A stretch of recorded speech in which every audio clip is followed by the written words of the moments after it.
अब जरा तवज्जो करो, गौर करो। आने वाला महीना, इस महीने के बाद एक महीना ऐसा है जो मुसलमानों को आईना दिखा देता है। शरीयत मुस्तफा का आईना, उसको मुहर्रम शरीफ कहा जाता है। क्या कहा जाता है बोलो? मुहर्रम शरीफ। क्या कहा जाता है बोलो? मुहर्रम शरीफ। प्यारो, जरा इस बात पर गौर करना, तवज्जो करो। मुहर्रम जैसे ही नाम आता है इमाम हुसैन पाक की तरफ जहन जाता, नबी की औलाद की तरफ जहन जाता, नबी की औलाद की तरफ उसका जहन पहुंचता है। अब जरा देख लें, गौर करें, तवज्जो करें। हम इतनी नस्लों के बाद, ये इतनी नस्लों के बाद सैयद है, आले रसूल है, हमारे इनके लोग हाथ चूम रहे हैं, तो वो तो डायरेक्ट नबी के नवासे थे, वो तो डायरेक्ट शहजादे रसूल थे। उनका आलम क्या होगा? उनके बारे में अल्लाह के रसूल ने सराहतन बिल्कुल आया। अल्लाह के रसूल इरशाद फरमाते हैं, अल्लाहुम्मा इन्नी उहिब्बुहुमा फअहिब्बहुमा व अहिब्ब मन युहिब्बुहुमा। मेरी बात भी गलत हो सकती है, आपकी भी गलत हो सकती है, क्या नबी की बात गलत हो सकती है? नहीं। नबी फरमाते हैं, दोनों शहजादे यहां बैठे, हसन हुसैन, नबी फरमाते अल्लाहुम्मा इन्नी उहिब्बुहुमा, ऐ अल्लाह मैं इन दोनों से मोहब्बत करता हूँ, व अहिब्बहुमा, मेरे मौला तू भी इनसे मोहब्बत करना, व अहिब्ब मन युहिब्बुहुमा, और ऐ अल्लाह क़यामत तक मुसलमान जो इनसे मोहब्बत करे, मेरे मौला तू उनसे भी मोहब्बत करते रहे। सुभान अल्लाह। अब मोहब्बत का तकाजा जरा गौर करो, तवज्जो करो। अब जरा मोहब्बत का तकाजा देखो। मोहब्बत हमारी कौम के बच्चे, हमारी कौम के बच्चों का ये आलम है। जैसे ही मुहर्रम का महीना शुरू होता है, इनकी रगों में शैतान दौड़ने लगता है, इनकी रगों में शैतान दौड़ने लगता है। बताऊं कैसे? बाज गांव पूरा पूरा अपने आप को सुन्नी कहलाता है, पक्के सच्चे मुसलमान, मगर जैसे ही मुहर्रम का चांद दिखा, उन्होंने अपने सर से हरी पट्टी बांधी या काली पट्टी बांधी और बस ढोल पे चिपट गए। किस पे चिपट गए बोलो? ढोल पे। बस हमारे यहाँ क्या गया? ढोल बजा लिया, यही पक्का मुसलमान है, ये आशिक हुसैन है, इसने ढोल बजा लिया, ये आशिक अहले बैत है, इसने ढोल बजाया, ये नबी को राजी करने वाला है। मैं तुम्हें जरा सच्ची बात बता दूं और अच्छी बात बता दूं, किसी के बाप का इंतकाल होता है, उसका 10वां 20वां 40वां बरसी उर्स, ये सब उनकी औलाद करती है, फिर उनके चाहने वाले करते। अगर सही है, कोई पीर है तो उनके खलीफा करते हैं। यार इमाम हुसैन पाक शहीद हुए करबला में, और भी शुहदा शहीद हुए, लेकिन इमाम हुसैन पाक को ले लो, उनके बेटे इमाम ज़ैनुल आबिदीन, कोई माई का लाल बता देगा? उन्होंने अपने बाप की शहादत के मौके पर ढोल बजाया? कोई बता सकता है माई का लाल इमाम हुसैन पाक की शहादत के मौके पर 1 तारीख से लेकर के 10 तारीख तक ढोल बजाया हो? कोई माई का लाल नहीं बता सकता। क्या इमाम ज़ैनुल आबिदीन के बाद इमाम मोहम्मद बाकिर, क्या उन्होंने ढोल बजाया? उनके बाद इमाम ज़ैनुल आबिदीन, क्या उन्होंने ढोल बजाया? उनके बाद इमाम मूसा काज़िम, इमाम जाफर सादिक के बाद इमाम मूसा काज़िम, क्या उन्होंने ढोल बजाया? तुम निकले इतने सगे, तुम निकले इतने करीबी। याद रखो, जो काम शरीयत के खिलाफ है, जो भी काम शरीयत मुस्तफा के अगर खिलाफ है, तो उससे ना तो कोई अल्लाह वाला राजी हो सकता है, न रसूलुल्लाह राजी हो सकते हैं, न नबी की औलाद राजी हो सकती है। सिवाय शैतान के कोई और राजी नहीं हो सकता। हमारे यहाँ यार कितना अच्छा होता, आज हम जाते हैं और रोडों पे देखा होगा तुमने, पंजाबी लोग शरबत पिला रहे हैं, जिधर को निकल जाए पिला रहे हैं। और हमारे यहाँ क्या, तुम्हारे घर पे अगर कोई मेहमान आ जाए उसे खाना नहीं खिला सकता, दोपहर के टाइम पे आ गए उसे पानी नहीं पिला सकता, रिश्तेदार आ गया, यहां तक के एक भाई अगर इस मोहल्ले में रहता है और एक भाई उस मोहल्ले में रहता, खाने के टाइम पर अगर उस मोहल्ले वाला भाई इधर आ गया तो उसकी बीवी आग बगोला हो जाती है और ये अपना खाना उठा के रख देते कि जब ये चला जाएगा तब खाएगा। बरकत हो सकती है तुम्हारे घर में, बरकत तलाश सकते हो। सगा भाई, सगा भाई उसका आलम ये है, उसके बच्चे आ जाएं, तुम्हारे बच्चे कोई चीज खा रहे हैं तो फौरन ये माँ और बाप अपने बच्चों को आंखें दिखा दिखा के अंदर कर देते, चल अंदर जाके खा, अंदर जाके खा, कहीं तुम्हारे भाई के बच्चे को देना ना पड़ जाए। तुम ये सबक सिखा रहे हो, तुम ये तरीका सिखा रहे हो, मेरे नबी के तरीके से हटकर आइए। अल्लाह जरा मेरे आका को तो देखो, आका आका और सहाबा खड़े हो जाते हैं, देखा कुछ मेहमान आ रहे हैं, बहुत सारे मेहमान हैं। नबी ने एक सहाबी से कहा तुम ले जाओ, एक से कहा तुम ले जाओ, एक से कहा तुम ले जाओ, जो एक बचे थे कहा तुम मेरे साथ चलो। अल्लाह, मेरे नबी के घर वो पहुंच जाते हैं और वो भी मुसलमान नहीं है, गैर मुस्लिम है। इतना खाना खाया उसने, आका के घर का खूब सारा खाना खाया, पेट भर लिया। जब सोया जब सोया जब सोया तो यहां तक के उसकी गिलाजत निकल गई, उसके कपड़े नापाक हो गए, उसने बिस्तर नापाक कर दिया। उसने सोचा कि ये मोहम्मदुर रसूलुल्लाह हैं, जिनके चाहने वाले इनका थूक इनके हाथों में ले लेते हैं, इनका पसीना खुशबू में मिलाते हैं।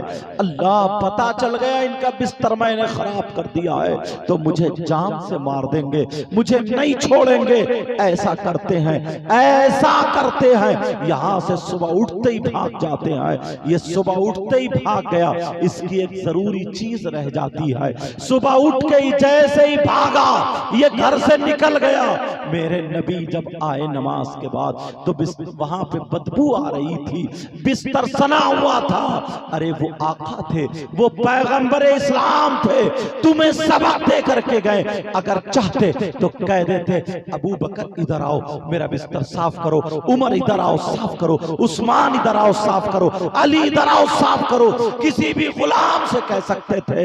मगर मेरे नबी अपने मेहमान का बिस्तर धो रहे हैं। अल्लाह अल्लाह, उसने नापाक कर दिया था और नबी बिस्तर धो रहे हैं। तुम जरा अपने गिरेबान में झांक के देखो, तुमने कभी अपनी माँ के कपड़े धोए हैं? तुमने कभी अपने बाप के कपड़े धोए हैं? तुमने कभी अपने बड़े भाई के कपड़े धोए हैं? तुमने कभी अपने कमरे को साफ किया है? नहीं नहीं। लेकिन मेरे नबी से पूछो, वो भी मुसलमान नहीं था, गैर मुस्लिम नबी का मेहमान बना था, बिस्तर को खराब कर गया। सहाबा कह रहे आका हम धो दे, कहा नहीं मेहमान मेरा था, मुझे धोना है। अल्लाह अल्लाह, वो पैगंबर इस्लाम जिससे कह दे कि तू जन्नती है तो वो जन्नती है, जिससे कह दे कि तू बादशाह है तो वो बादशाह है। वो मेरे नबी जो टूटे हुए हाथ को जोड़ करके अपना थूक लगा दे तो टूटा हुआ हाथ जुड़ जाता है। जिसकी आंख निकल गई हाथ में रखी है, मेरे नबी ने आंख को उठा करके उनके हल्के में रख दिया और थूक लगा दिया, उनकी आंख का ऑपरेशन हो गया, आंख जुड़ जाती है, रोशनी आ जाती है। वो पैगंबर इस्लाम अपने मेहमान के साथ उसका ये आलम है। अल्लाह अल्लाह, बिस्तर धो रहे हैं। उसने सोचा अब मैं क्या करूं, मारा जाऊंगा मगर मेरी जरूरी चीज रह जाती है। उसने कहा चलो मैं जाकर के देखूं, भले मारा जाऊं। जब आकर के देखा तो मेरे नबी उसका बिस्तर धो रहे थे, और जैसे ही वो आया तो मुस्कुरा करके कहने लगे तुम कहां चले गए थे, तुम्हारी वो चीज रह गई है, अरे तुम ले लो, मैं तुम्हें तलाश रहा था। जब इतना कहा खुदा की कसम उसकी आंखों में आंसू आ गए, और आंखों में आंसू आए, जैसे ही आंसू आए कदमों में गिर जाता है, और गिरने के बाद कहता है अरे मैंने नाम सुना था, आज मैंने अपनी आंख से देख लिया है, मैं बाद में जाऊंगा, पहले मुझे कलमा पढ़ा दो, कलमा पढ़ा दो, पहले मुझे कलमा पढ़ा दो। अल्लाह अल्लाह, मेरे नबी उसके बिस्तर की गंदगी नहीं धो रहे थे, बल्कि उसके जो कुफ्र की गंदगी थी उसको धो रहे हैं। अल्लाह अल्लाह, तुम्हारे अखलाक कहाँ चले गए हैं, तुम्हारा किरदार कहाँ चला गया, तुम्हारा कैरेक्टर कहाँ चला गया।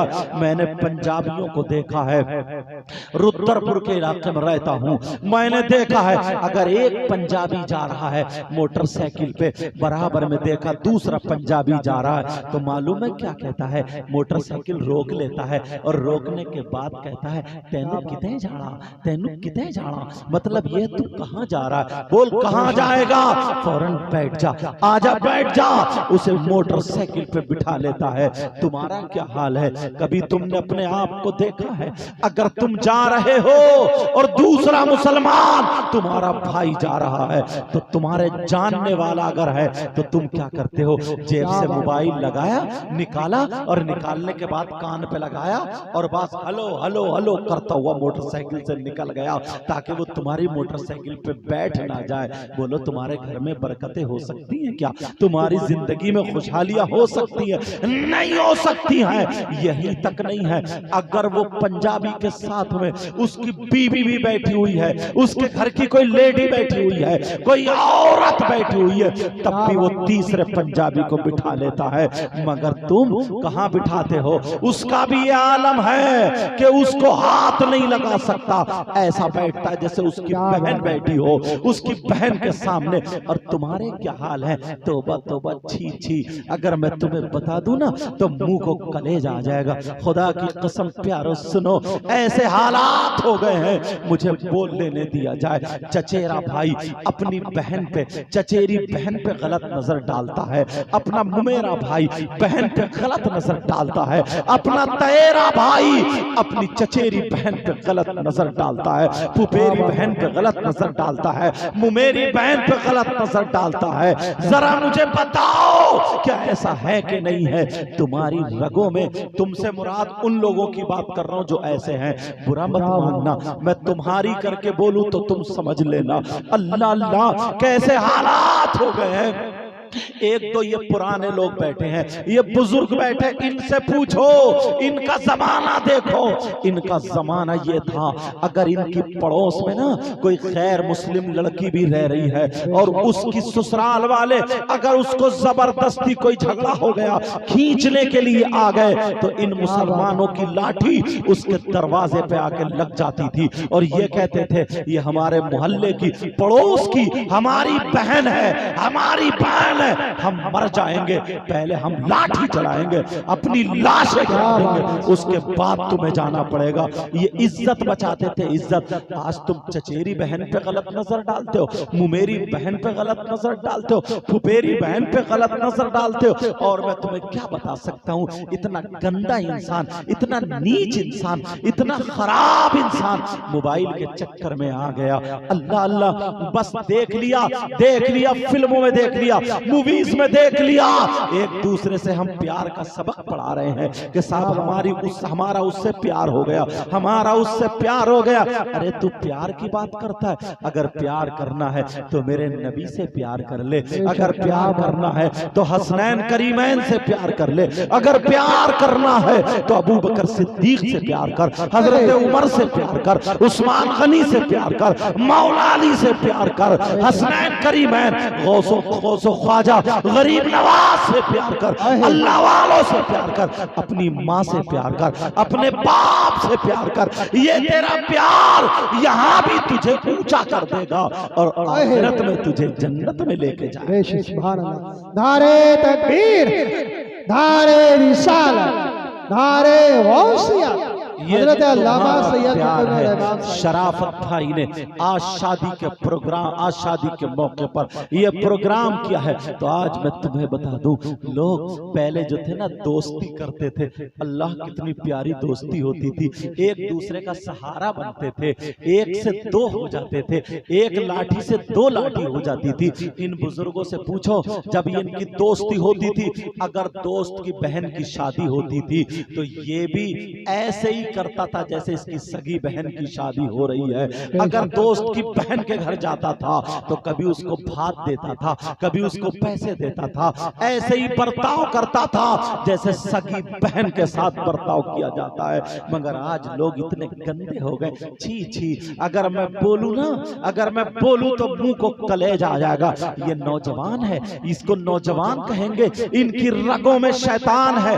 आज का दोस्त दोस्त नहीं है, गद्दार है, गद्दार। आज का दोस्त दोस्त नहीं है, आज छुरी भोंकने वाला है।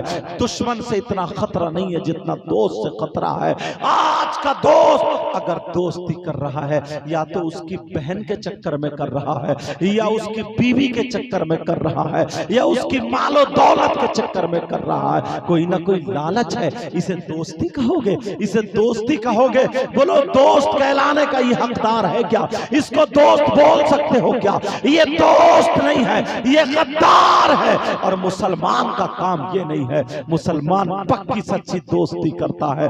मुसलमान वो है जो अपने लिए भी कुर्बान होता है, अपने दोस्त के लिए भी कुर्बान होता है।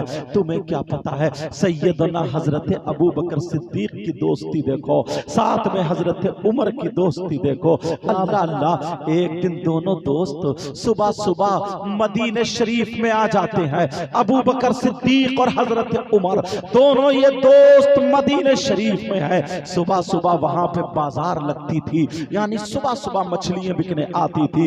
एक दिन हजरत उमर कहने लगे, हजरत अबू बकर सिद्दीक के मोढ़े पे हाथ रखा और कहा, दोस्त, कहा हबीबी, कहा सदीकी, कहा जमीली। मैं आपके लफ्जों में कह रहा हूं, कहा दोस्त, ओ कहा दोस्त, मेरे प्यारे भाई सुनो, मेरे प्यारे भाई सुनो। यार आज मछलियों को खाने दिल चाह रहा है, आज मछलियों के लिए आज दिल चाह रहा है। कहा हजरत अबू बकर सिद्दीक बोले, ऐसा करो तुम मछलियां खरीद लो, खा लो। कहा कैसे खाऊं, मेरी जेब में पैसे नहीं है। तो दूसरे दोस्त अबू बकर सिद्दीक ने क्या कहा, ऐसा करो मैं तुम्हारा दोस्त हूं, चलो आधे पैसे मैं देता हूं, मेरी जेब में जितने हैं मैं निकाले देता हूं, तुम्हारी जेब में जितने हैं तुम निकाल दो। दोनों दोस्तों ने रुपये पैसे निकाले, बाजार में जाकर के एक मछली खरीद ली। अबू बकर बोले, दोस्त तुम अपने घर को ले जाओ, अपने घर को ले जाओ। जैसे ही ये कहा घर को ले जाओ, हजरत उमर बोले, नहीं, अकेला दोस्त नहीं खा सकता, एक लुकमा एक दोस्त खाएगा, दूसरा लुकमा दूसरा दोस्त खाएगा। उन्होंने मछली को आधा आधा किया, आधा उन्हें दे दिया, आधा तुम्हें दे दिया। अरे तुम कैसे दोस्त हो, दोस्त का लुकमा छीनने पे लगे पड़े हो, दोस्त को बर्बाद करने के चक्कर में पड़े हो। मैंने एक जगह तकरीर की थी, कुछ लोग बंबई काम करने के लिए चले गए थे और कुछ लोग मद्रास काम करने के यानी हैदराबाद काम करने चले गए थे। मैंने कहा, जो तुम्हारे मोहल्ले में लड़के खाली घूम रहे उनको बुलाओ, उनको बुलाओ, उन्हें काम में लगाओ, उनकी मदद करो। तो तुम जानते हो एक भाई ने मुझे क्या जवाब दिया, कहा हजरत मैंने भी यही कहा था, मैंने भी यही किया था। आपकी तकरीर के बाद मैं मोहल्ले के दो लड़कों को ले आया, मैंने उन्हें काम पे लगा दिया, मगर उन दोनों ही मेरी जड़ें काट दी हैं, उन दोनों ही मुझे बर्बाद कर दिया है। मुझे किसी और से नुकसान नहीं पहुंचा है। जिनको मैंने सहारा दिया था, जिनको मैंने सीने लगाया था, आज उन्होंने मेरी बुराइयां शुरू कर दी हैं, आज उन्होंने मेरी जड़ें काट दी हैं, आज आज उन्होंने मुझे बर्बाद कर दिया है। क्या ये मुसलमानों के काम है? अब मुझे बताओ कौन कौन सी बात पे बोला जाए, कौन कौन सी बात देखी जाए, कौन कौन सी बात बयान की जाए। अपने आप को कम से कम इंसान बना लो, पक्का सच्चा मुसलमान बना लो, नबी का गुलाम बना लो। अगर तुम नबी के गुलाम बन गए तो दुनिया में भी कामयाब हो सकते हो और आखिरत में भी कामयाब हो सकते हो। बेशक, सुभान अल्लाह, जिंदाबाद। हमारा मामला है, ये हमारा मामला है। प्यारो, ये जो उलमा बताते हैं अपने घर की बात नहीं बताते हैं, रसूल पाक की बात बताते हैं। और जरा सुनो, मैं तुम्हें बता दूं, अब जरा शादी में देखो, यहाँ अल्हम्दुलिल्लाह जो शादी हो रही है ये सही तरीके पर हो रही है। क्यों? इसलिए यहाँ अल्लाह और रसूल का जिक्र हो रहा है, अल्लाह और रसूल का जिक्र हो रहा है। कहीं कहीं शादी होती है आतिशबाजी से होती है, कहीं कहीं शादी होती है उसमें बहुत सारे पटाखे फूटते हैं, आतिशबाजी फूटती है, बैंड बाजे बजते हैं, ढोल ताशे गाजे बाजे बजते हैं। यहाँ पे अल्लाह और रसूल का जिक्र हो रहा है। मेरे नबी 12 रबीउल अव्वल मीलाद पढ़ दूं ताकि बात पक्की हो जाए। मेरे नबी 12 रबीउल अव्वल 20 अप्रैल सन 571 पीर के दिन सुबह सादिक के वक्त दुनिया पर तशरीफ लाए। अगर तुम्हें किसी को आइडियल बनाना है तो अपने नबी को बनाओ, नमूना अमल बनाना है तो अपने नबी को बनाओ। अब जरा सुनो, एक वो भी अल्लाह वाला है, एक वो भी नबी का गुलाम है। पहले का दौर ये था, अगर किसी के घर में आग लग जाए तो पूरा मोहल्ला इकट्ठा हो जाता था, पूरा मोहल्ला जमा हो जाता था उसके घर की आग बुझाने के लिए, उसके घर की आग बुझाने के लिए अपने घरों से बर्तन लेकर आ जाते थे, बर्तनों में पानी लेकर के आ जाते थे, मर्द और औरतें सारे के सारे लग जाया करते थे। बोलो है कि नहीं? ऐसा हो जाता था।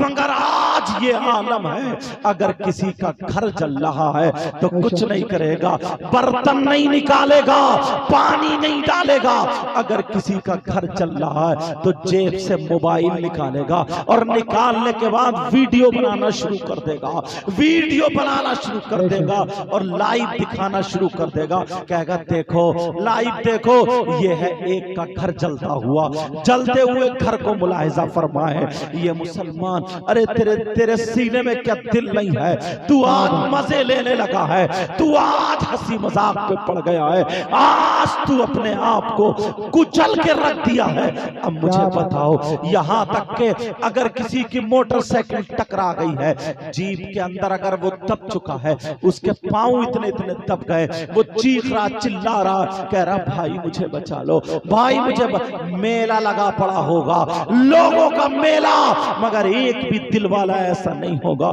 जो उसके काम में आ जाए। 10 लोग ऐसे होंगे जो अपना मोबाइल लेके वीडियो बनाते हुए दिखाई दे जाएंगे। बोलो है कि नहीं है? 10 लोग वीडियो बना करके अपने स्टेटस लगाएंगे और फेसबुक पे डालेंगे, यूट्यूब पे डालेंगे, इधर आधर डालेंगे। स्टेटस लगाने वालों, मैं जरा कान खोल के सुन लो, मैं तुमसे कहना चाहता हूं, उसकी हाय अगर तुम्हें लग गई तो क्या होगा? अरे उसके छोटे छोटे बच्चे होंगे, वो गरीब जो दबा पड़ा है, उसके पांव, अगर तू मर्द था, तेरे सीने में दिल था, 10-20 लोग इकट्ठे होंगे, जीप तो जीप एक गाड़ी को भी पलट के रख देते, उस मुसलमान के काम आ जाते। कम से कम एक मेहनत तो कर लेता। आप जानते हैं नबी ने फरमाया मेंढक को मत मारो, नबी ने मेंढक को मारना मना फरमाया है और गिरगिट के लिए कहा है इसको मारो, इसका मारना सवाब है। आप जानते हैं क्यों? छोटी सी बात है, जरा सुन लो। इसलिए जब हजरत इब्राहिम अलैहिस्सलातु वस्सलाम, जरा मेरी तरफ तवज्जो दो, हजरत इब्राहिम अलैहिस्सलाम को जब आग में डाला गया, हजरत इब्राहिम आग में है, अल्लाह अल्लाह नारे नमरूद चलाई गई है हजरत इब्राहिम के लिए, हजरत इब्राहिम को आग में डालने के लिए। अल्लाह अल्लाह सुनो, तो यही गिरगिट वहां पे खड़े होकर के एक तरफ फूंके मार रहा था ताकि ये और तेज हो जाए, आग और तेज हो जाए। हालांकि इसके फूंक से कहां तेज हो सकती है, छोटी सी फूंक, मगर नियत तो देख ली गई। और वो मेंढक अपने मुंह में पानी ला रहा था ताकि वो आग बुझा दी जाए, मगर कहां उतने से एक बूंद पानी से आग बुझ रही है, मगर उसकी नीयत देख ली गई। नबी ने फरमाया मेंढक अगर जिस घर में होती है उस घर में बरकतें होती है, मेंढक को मत मारो, बरकतें होती है, और जहां गिरगिट होता है नबी ने फरमाया इसे मारो, इसे मारो, इसका मारना सवाब है, इसका मारना सवाब है। एक जरा सी बात थी, तुम अगर किसी मुसलमान को दबा हुआ देख करके तुमने उसकी वीडियो बनाकर स्टेटस लगा ली, अपने दोस्तों को दिखा रहे हो, सब में बांट दिया, शेयर कर दिया, क्या तुम्हें पता नहीं है उसका दिल दुखा होगा? काश वहां पे 20 लोग खड़े थे, वैसे ही खड़े होकर के उस जीप को खड़ा कर देते, पलट के रख देते उस मुसलमान की हमदर्दी के लिए, तो तुमसे अल्लाह भी राजी हो जाता, रसूलुल्लाह भी राजी हो जाते, तुम्हारी दुनिया भी कामयाब, तुम्हारी आखिरत भी।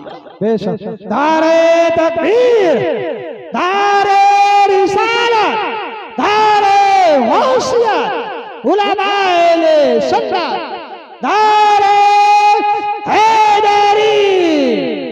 छोटी छोटी बातें हैं मगर ये इंसान को कामयाब बना देने वाली हैं। जरा सुनो, मुझे एक बात और याद आ रही है। अल्लाह अल्लाह, हजरत इमाम अहमद बिन हम्बल जब चलते हैं घर से, उनके साथ में एक दो खादिम भी हैं, शागिर्द भी हैं, चलते चले जा रहे हैं।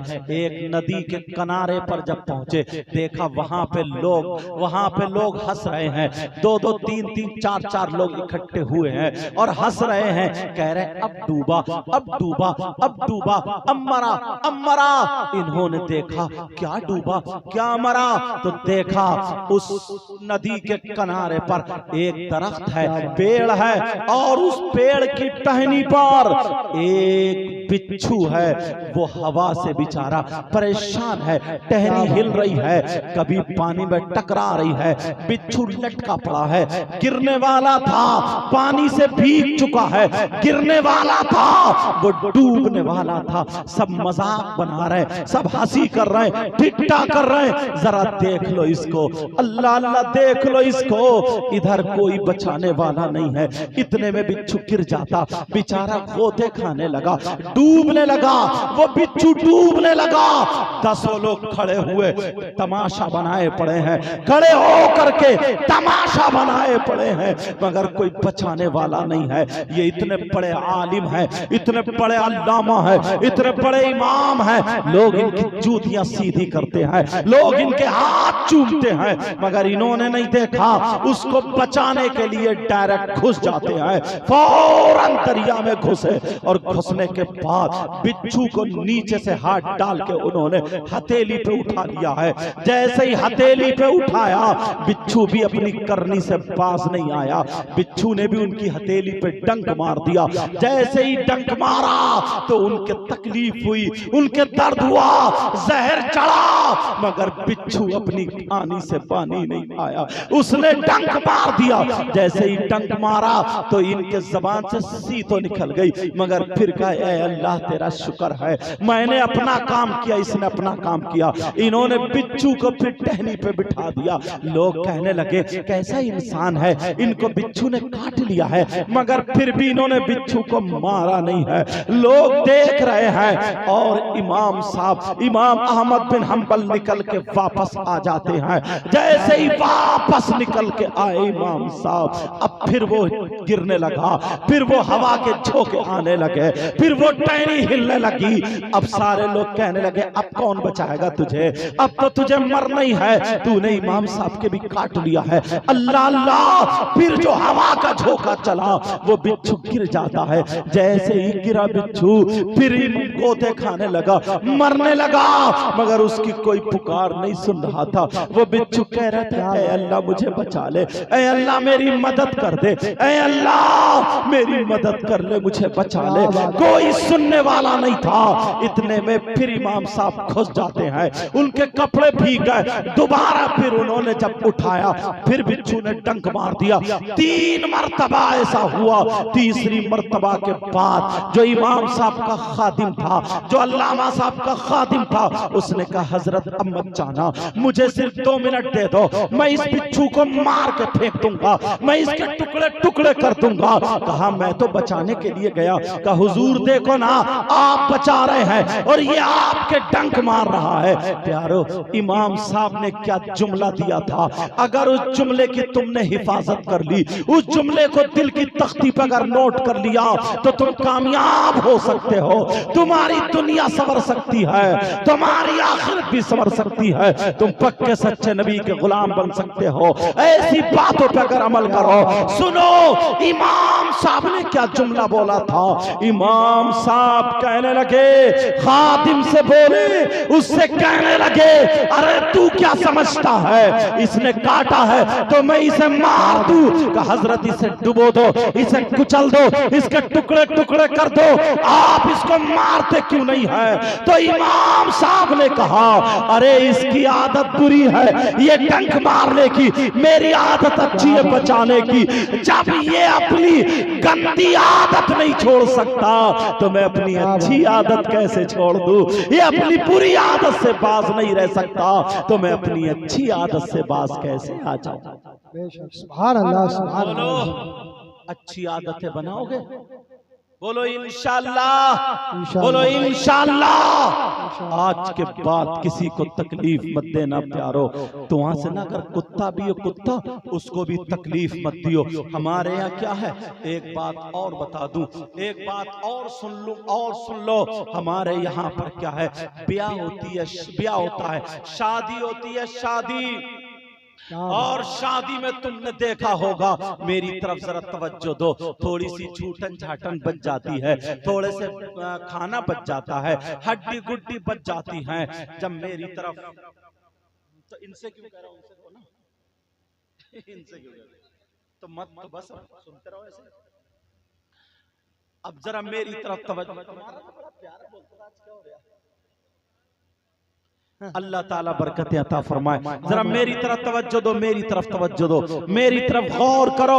अगर जरा सा वो बच जाता है, झूठन छाटन बच जाती है, अल्लाह अल्लाह, एक तरफ डाल दिया जाता है। बोलो डाला जाता है या नहीं डाला जाता है। जब डाल दिया जाता है तो उसको खाने के लिए कुत्ते आ जाते हैं। बोलो आते ही नहीं आते, उसे कुत्ते खाने के लिए आ जाते हैं। मगर हमारा बाज बूढ़ा है, हमारा बाज बुजुर्ग है, उसका आलम यह है कि कुत्तों को लठ लेके डटा पड़ा है, कुत्तों को जूतों से मार रहा है, चप्पल से मार रहा है, कुत्तों को खाने नहीं दे रहा। इन बूढ़े बुजुर्ग से पूछो, तुम खाओगे क्या इसे। इन बुजुर्ग से पूछो, ये मेहमानों को खिलाया जाएगा। इन बुजुर्ग से पूछो, ये किसको खिलाया जाएगा, किसको दिया जाएगा।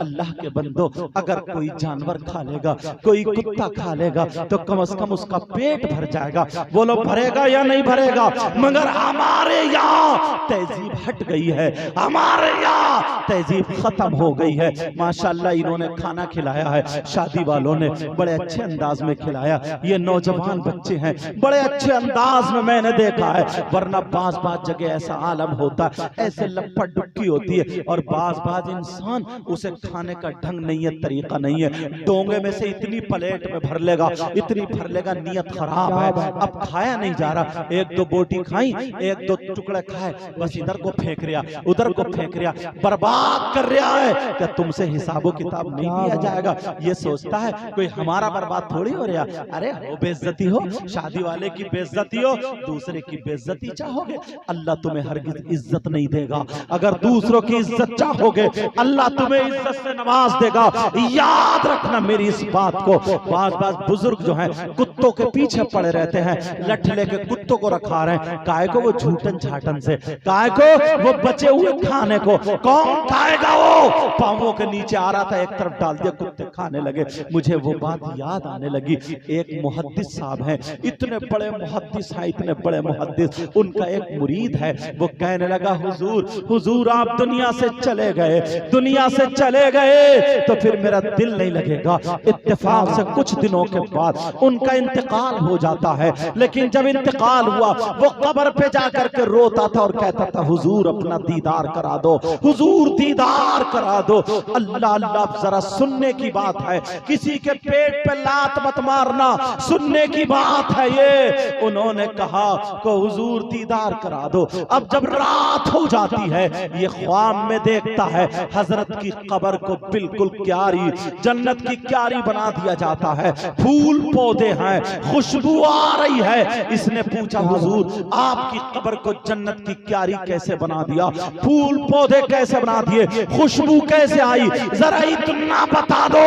अल्लाह अल्लाह जब इतना कहा तो वो मुहद्दिस साहब क्या कहते हैं, सुनने की बात है। जो लोग कुत्तों को मार रहे हैं वो सुन ले, जो लोग खाना बर्बाद कर रहे हैं वो सुन ले, जो पांवों से रिज़्क़ को कुचल रहे हैं वो सुन ले, वो लोग सुने जो लोगों को तकलीफ दे रहे हैं। उन्होंने कहा मुहद्दिस साहब जवाब देते हैं, बेटा मेरी अल्लाह को एक अदा पसंद आ गई है। कहा वो कौन सी अदा है? कहा बेटा सुनो, एक मर्तबा फजर की नमाज के बाद जब मैं हदीस शरीफ लिखने के लिए बैठा तो तुम भी मेरे पास मौजूद थे। मैंने तुमसे कहा था जाओ वो कलम उठा करके लाओ, वो दवात उठा करके लाओ। वो कलम दवात लाई जाती है, कहा उसको उठा करके लाओ, वो उठा करके लाए। मुहद्दिस साहब जब हदीस शरीफ लिखने बैठे, वुजू बना लिया है उन्होंने, बावुजू बैठे हुए हैं, हदीस शरीफ लिखने के लिए बैठते हैं। अल्लाह अल्लाह उन्होंने कलम को दवात में डाला।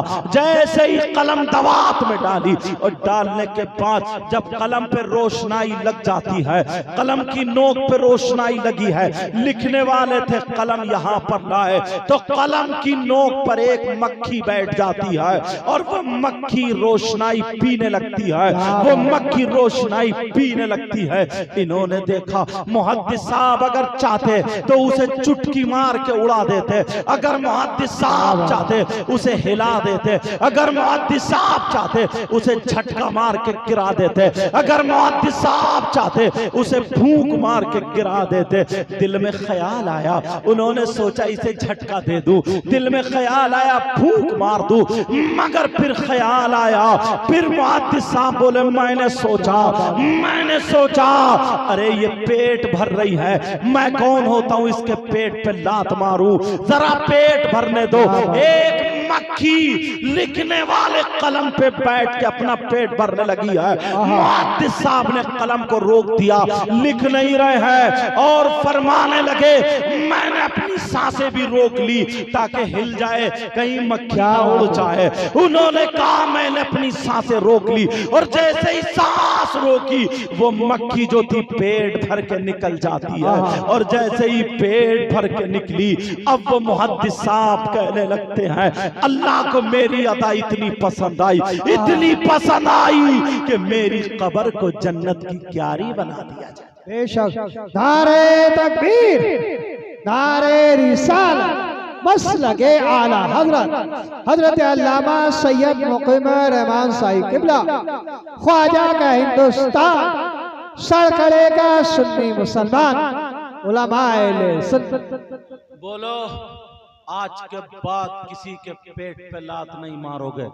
आज के बाद किसी को तकलीफ नहीं दोगे, आज के बाद किसी को नहीं सताओगे, आज के बाद किसी की बहन बेटी को नहीं तकोगे, आज के बाद अपनी जबान से झूठ नहीं बोलोगे।